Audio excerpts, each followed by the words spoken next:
Mrs. Dalloway, Part 2. For it was the middle of June.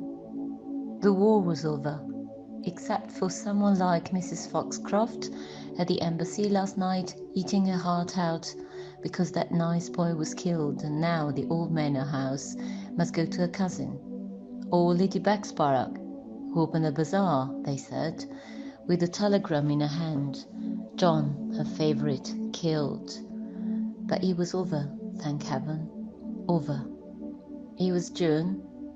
The king and queen were at the palace, and everywhere, though it was still so early, there was a beating, a stirring of galloping ponies, tapping of cricket bats.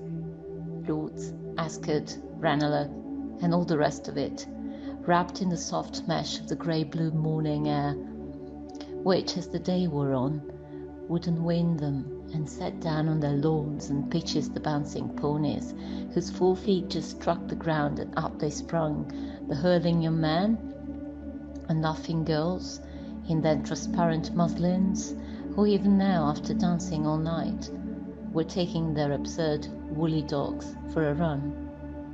And even now, at this hour, discreet old dowagers were shooting out in their motor cars on errands of mystery, and the shopkeepers were fidgeting in their windows with their past and diamonds, they lovely old sea-green brooches in 18th century settings to tempt Americans, but one must economize, not buy things freshly for Elizabeth.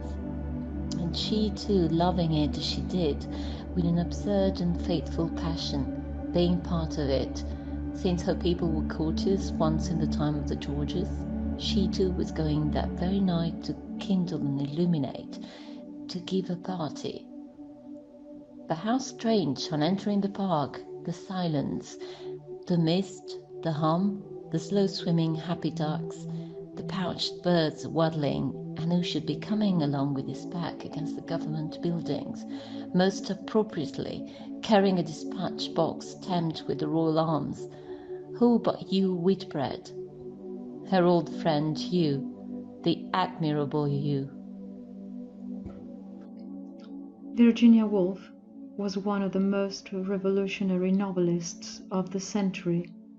Like James Joyce, she used the stream of consciousness technique to present situations from the inside rather than the outside.